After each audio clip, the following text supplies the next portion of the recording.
Mbote na bino banso ezali wanga bino mama Charlotte na sout nesengo mingi ya kobele mana bandako na bino bokozi na lola aleka na kopambola bino. Merci na ba commentaire na bino, merci na ba abonné ya sika, merci na ba abonné ya kala, merci na mapamboli bopambola mama Charlotte mikolo nyonso ngape na retour na zongse bino mokozi na lola aleka na kopambola bino apambola mabota na bino ya mboto sa lelo konini oyo tobongisa moko na lelo pona ko sepisa bandako na bino. Boza ba mingi bokobela ngai boza ebele mama Charlotte tant mona kayo makisongo na bandako na biso. Vraiment merci na bino, merci na gentillesse na bino avec mama Charlotte. Na kopesa conseil moko ya muke na o etali baninga ba camarade ya mabe tolobaki tolobela moi que ba camarade mo ebele ba camarade baza na kisongi ba camarade ba kabola kaka soki kaka yo ezala bana mibali ezala bana basi soki okoti na sika il faut malaise ekota soki okoti na esika fu bato bakabwana soki okoti na esika il faut que ndeko mabe esalama ndeko mama ndeko papa soki boza conscient que le parent te posera la question na vie attends tu mutate conscience dans mon ko reprocher pourquoi moi je kotika na esika pourquoi bato basala bobule kota soki kaka na kota na camarade bato fo tola bakabwana soki na kota na couple faut couple ne kabwana ndeko mama ndeko papa lukelongi na nzambe luka elongi na nzambe eza malamu te babu camarade eza kokabwana bato za kokoze yango bazali bazali na bango na pe na bango tant kaka yo na groupe wana bato bakabwani tant kaka okenda libala bato lebala ekabwani okende esika tsongolo bato wana bakabwani ndeko mama mitala malamu so oyebi nzambe te na opeso conseil kelongi na nzambe parce que eza malamu te eza pe malamu te mpona réputation na bato bayebi ke soki akomi na esika bato babosala bageste na monoko bazokebisana bokeba ye eza malamu mingi te yo ozali camarade ya bato yo ozali moninga ya bato so okomi na esika efu obema kimia tomemaka kokabwana te tomemaka division te tomemaka basongisongi te so okomi na esika tomema kimia esika okimia ezalaki ntango yo oye na kimia eteke ntango kimia ezalaki na esika wana soki yo kaka yo okomi bato wana bakoti mobulu bato wana bapanzani mitala malamu mama soki oyo ozali koreproche obike ngai naza leloko mwa mabe na kati na ngai banda kobondela banda kokeloko na nzambe nzambe songo molimo wanaederangeaka mpoederangeaka bape ya baninga molimo wana ekende okoti na esika mimela bato wana esengo conseil ya moke ya mama Charlotte nzambe na lola apambola bino na kopresente loko tosala na moko na lelo eza vraiment simple eza nango compliqué te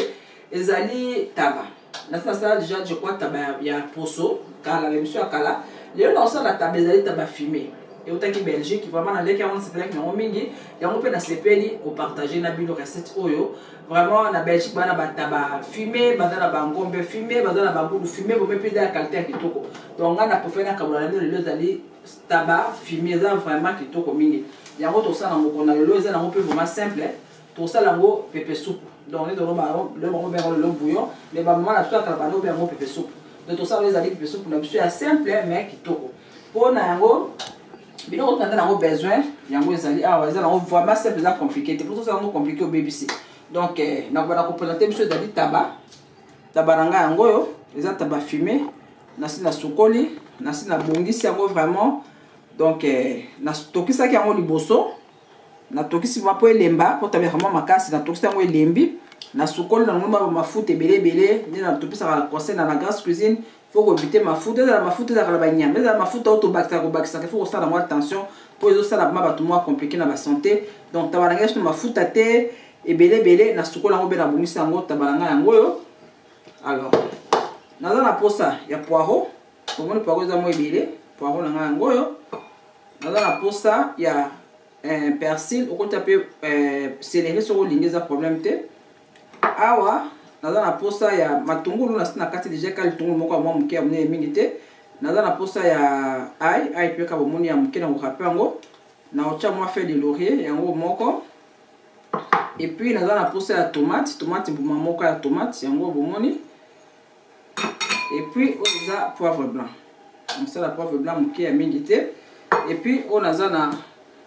bouillon mpesa mungwa et puis na mafuta à la fin naza na nzungu donc nzungu efait de la bonne qualité la grasse cuisine na kolemba te kopesa conseil mpona banzungu bakikalungu biloko toza nango besoin mpo osala recette na cuisine na yo mama sala makasi ya kosomba nzungu na nga na kosalela yango oyo eza mpe monene mingi te mpo biloko eza vraimen ebele koleka te La grâce cuisine n'appelle ça un conseil. Alors, bah, recette à minine pour les cater. Bah, besoin de minine était pour et permettre de à d'aller quoi ça la recette n'est sans problème. Vous ne pouvez pas aller battre famille mounine. Donc, tu peux rebattre la quantité à biloko ou battre si au ça des recettes n'a pas un problème. Mais la grâce cuisine dans mon message ça la caba recette il y a belé mingité donc il y a moyen il y a quantité moko muké pour permettre de surtout dans l'anda pour naïe avec amekana ko imiter recette de maman Charlotte. Ou ezali tabalanga déjà na sukone na lobai na biso na tie na nzungu na bito do sala o ezali pepe soup. Donc na tie na bito do sala pepe soup donc na tie tabalanga fumé na nzungu. Alors na lekani ko tia poto na tokisi vraiment mungu na msuneza sauté. Oteka mungu mke na bakisi moi bouillon mouquet pour et permettre que ton on la tomate donc on a sauté côté mungwa. Alors na lekani kocha matungulu na tie matungulu o ezali feuille laurier na tie matungulu na ke ko râper ail na ngai na rasa biso déjà ail moko na râper ail na ngai yango na tie o ezali persil na bino otia matungulu mo ebele na tie matungulu yango na kati matungulu na minye na kati ngo mikete tomate na nga yango na kabolo ka mibale atia ngo na ba coin mais quand maman ezaka simple vraiment mais ezaki kitoko na suka na boaki moi poivre blanc muke likolo et puis totie mafuta c'était vraiment la grâce que na bete la cassette mafuta ekoki donc na tie mafuta vraiment muke na zuma muke na tie na se ya muke ka ebelete na basa mai mususi ma soki ba biloko tuna tie ekiti na zipi nzungu nanga moto dana sina pelisaki na tiango na moto to na lobito do sala pepe soupu na biso ya taba fumé simple mais kitoko et puis oubien na moto te soki da tabese toki déjà avant na sukola ta tokisa ngono liboso soki ta pone toki toka mwa tangu mulai déjà tabese ya kolemba donc na tie bloko tumba na moko na tika ko pendant 10 minutes et toka après la passation moi mai muke juste après ça la soupe na kitoko wana bina bino tokutani dans 10 minutes tota la suite ya tabana biso ato biso na tozongi omonde ni nzungu na ngai biloko na chaki ekiti olimbisa ngai na lobi na chaki na bengaki na loba na tie na kati matungulu na ngai minene donc ezaki poako ezaki matungulu te bolimbisi yango yo mai tu na chaki ekiti na baloli na ngai te na oleka na kobasa sko mai ya moi ebele po oyo kotika la tango kotoka esala ngai sauce na ngai kitoko omoni mai na tia yango juste na dekisi ka lutu na mupandi mukie na baloli yango vraiment te donc omoni na kozipa nzungu na nga en tout cas encore 25-30 minutes to baka 25 minutes pour mai ezebele mingi te wana to sali présentation na lobi na bino to kuta dans 25 minutes pour tout ça la weza di présentation na biso à toutes biso wana to zongi nzungu na biso vraiment etoki pendant 25 minutes donc soupe mesali et comme na niveau na ngeke koma na sala présentation et le monde na bino nzungu na biso yango yo tena bagi to sala pepe soupe na chaki tomate mbuma moko obone soupe na ngezali esali rouge te na ngai juste soupe na ngezala boy to on sala soupe na rouge il y a pas de souci mais ngai vraiment na okasola tabalanga fumé na ngai te ezala na soupe rouge bomoni ba poiro na na chaki yango ndenge sali kitoko na sala o ezali présentation vraiment maman meka simple mais kitoko vraiment ndenge na lobaka kitoko na miso kitoko na monoko donc yango yo na tie pilipili te okipe kotia pilipili na o na kati soko lingi mais nga na préféraki nasala yango sans pilipili mais ntango na kopresente yango na mesa na kotia pilipili na pembeni moto alingi kolia yango na pilipili atie pilipili na ye mais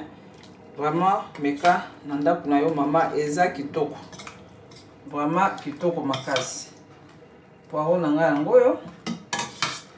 ntiaki juste poireau ezala mo ebele mpo esalanga couleur oyo neti jaune neti vert donc pour nga na linga vraiment ezala bon. En tout cas rien à dire epeso kuna biso ya taba fumé yango oyo juste na miso epesi posa kolia yango simple mais kitoko vraiment nakomi na suka naki na esengo mingi ya kobelema na bandako na bino. En tout cas à partir ya avant fin du mois prochain bokozwa ba surprise eza ebele ya kitoko bokosepela mingi nakomi na suka bobosana te kosabone bobosana te kopartager ba vidéo la Grâce Cuisine bobosana te kotika ba commentaire na bino bobosana te kotika ba remarque pe ba reproche na bino pe ba émission nino bolingi Mama Charlotte asalela bino vraiment nakomi na suka. Bon appétit yo mtokozwa grâce ya kozata bano filmer à Belgique yo ko piste ba même en Suisse dola ba filmer na so kitoko en Suisse pourquoi pas partout aux amis filmer eza et ozanga te sala pepeso kuno ya boye okolesa libota na kitoko. Vraiment merci. Numéro à la Grâce Cuisine yango juste des aliawa benga ngai soki ozunga te tika voice na yo tika message na yo na ozanga te ko rappeler yo équipe de la Grâce Cuisine na pesi bino merci na kolemba te ko pesa bango merci pour grâce na bango vous allez ko do émission kitoko o ya la Grâce Cuisine vraiment papa Bakari cameraman na su papa Tony grande fille nango Bedine toujours sur ma caméra pour vous abilité kitoko pour na ko sepelisa banda na bino nzamba pambola bino mbote na bino nyoso wana lobi na bino à la prochaine mukonda pambola bino bye.